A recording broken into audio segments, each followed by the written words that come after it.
राष्ट्रवादी काँग्रेस पक्षाचे दोन गट वेगळे झाल्यापासून महाराष्ट्राच्या राजकारणात एकच प्रश्न सातत्यानं उपस्थित होतोय. तो म्हणजे हे दोन्ही पक्ष पुन्हा एकत्र येणार का?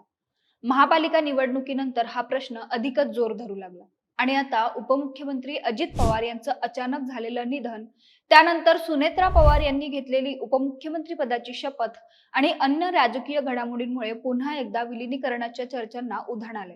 मात्र या चर्चांबाबत दोन्ही पक्षांकडून पूर्णपणे विसंगत भूमिका समोर येत आहेत. त्यामुळे खरंच विलिनीकरण होणार की केवळ आपल्या राजकीय स्वार्थासाठी हा नरेटिव्ह सेट करण्याचा प्रयत्न होतोय, असा संभ्रम सध्या निर्माण झालाय.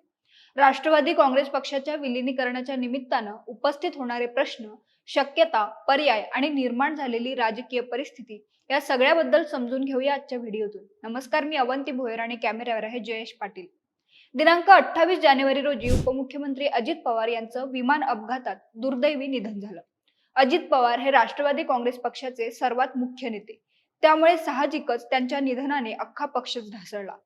त्यात अजितदादांच्या निधनानंतर पुढे कोण हा सर्वात मोठा प्रश्न पुढे आला. त्यानंतर अजितदादांच्या पत्नी सुनेत्रा पवार यांना उपमुख्यमंत्री करण्याचं ठरलं आणि त्यांनी 31 जानेवारी रोजी महाराष्ट्राच्या पहिल्या उपमुख्यमंत्री म्हणून शपथ घेतली. मात्र यावरूनही त्यांच्यावर प्रचंड टीका करण्यात आली. शपथविधीची इतकी घाई का, 13व्याची वाट का पाहिली नाही, वगैरे वगैरे. दुसरीकडे सुनेत्रा पवार यांच्या शपथविधीचं समर्थन करणाराही एक वर्ग होता, ज्यात सुनेत्रा वहिनींनी कसा सर्वांपुढे आदर्श ठेवला हे सांगितलं गेलं. या सगळ्यात एक मुद्दा सातत्यानं चर्चेला गेला, तो म्हणजे विलिनीकरणाचा. जयंत पाटील यांनी तर सर्वात आधी राष्ट्रवादी एकत्र यावी अशी दादांची इच्छा होती असं सांगून टाकलं.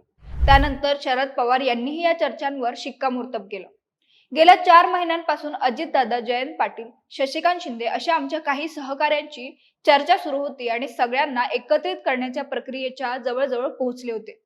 या प्रक्रियेवर एकमत झालं होतं आणि 12 तारखेला हा निर्णय जाहीर करायचा होता, असं शरद पवारांचं म्हणणं आहे. खरं तर शरद पवारांसह त्यांच्या पक्षातील नेत्यांनी केलेला विलिनीकरणाबाबतचा हा दावा राजकीय दृष्ट्या अत्यंत संवेदनशील आणि गंभीर आहे. मात्र त्याच वेळी अजित पवार गटातील नेते हे सगळं ठामपणे फेटाळून लावत आहेत. शिवाय अशा कोणत्याही चर्चा झालेल्या नाहीत असं ते सांगतायत. त्यामुळे साहजिकच शरद पवारांच्याच पक्षाला विलिनीकरणाची इतकी घाई का, असा प्रश्न निर्माण होते. या प्रश्नाच्या मुळाशी जाण्याचा प्रयत्न केल्यास त्यातून अनेक गोष्टी पुढे येतात. यातला पहिला मुद्दा असा की दोन्ही राष्ट्रवादींमध्ये विलिनीकरणाबाबत खरंच चर्चा झाली असेल आणि अजितदादांनी यासाठी होकार दिला असेल तर शरद पवार भाजप सोबत सरकारमध्ये सामील होणार होते का, हा प्रश्न अजूनही अनुत्तरितच आहे. किंबहुना शरद पवार किंवा त्यांच्या पक्षातील कुणीही यावर बोलायला तयार नाहीत. दुसरी गोष्ट अशी की शरद पवार गटाच्या आजच्या राजकीय वास्तवाकडे पाहिलं तर या पक्षाला अनेक आघाड्यांवर संघर्ष करावा लागतोय. महापालिका निवडणुकीनंतर तर जवळपास पक्ष संपल्यात जमा असल्याचं दिसतंय. संघटनात्मक गळती, निवडणुकांमधील मर्यादित यश, कार्यकर्त्यांमधील संभ्रम या सगळ्याचा एकत्रित परिणाम म्हणजे पक्षातील अस्वस्थता. या पार्श्वभूमीवर विलिनीकरणाचा मुद्दा पुढे आणून पुन्हा एकत्र येऊ शकतो असा संकेत देणं हे कार्यकर्त्यांना सावरण्याचा आणि राजकीय अस्तित्व टिकवण्याचा प्रयत्न तर नाही ना, असाही प्रश्न या निमित्तानं उपस्थित होतोय.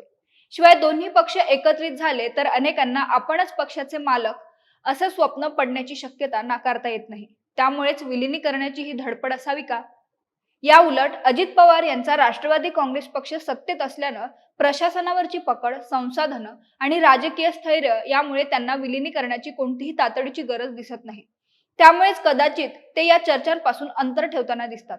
शरद पवार यांच्यासारख्या अनुभवी नेत्याच्या राजकारणात घाई हा शब्द सहसा वापरला जात नाही, पण त्यांच्या पक्षातील नेते ज्या पद्धतीनं विलिनीकरणाच्या कथित चर्चांचा उल्लेख करत आहेत त्यातून रणनीतीपेक्षा असुरक्षिततेची छाया अधिक गडद होताना दिसतेय. वास्तविक विलिनीकरण हे परस्पर गरजेवर, विश्वासावर आणि समान राजकीय हितसंबंधावर आधारित असतं, केवळ एकतर्फी इच्छेवर नाही. आज घडीला राष्ट्रवादी काँग्रेसच्या विलिनीकरणाच्या चर्चांपेक्षा त्या चर्चांमागची घाई, गोंधळ आणि विरोधाभास अधिक ठळक दिसतोय. त्यामुळे प्रश्न विलिनीकरणाचा नसून कुणाला विलिनीकरण हवं आहे आणि का, असं आहे. या प्रश्नाचं उत्तर सध्या शरद पवार गटासाठी अधिक अस्वस्थ करणारं ठरते. तुम्हाला या सगळ्याबद्दल काय वाटतं ते कमेंट करून आम्हाला नक्की कळवा आणि महाएमटीबीच्या YouTube चॅनलला सबस्क्राईब करा. धन्यवाद.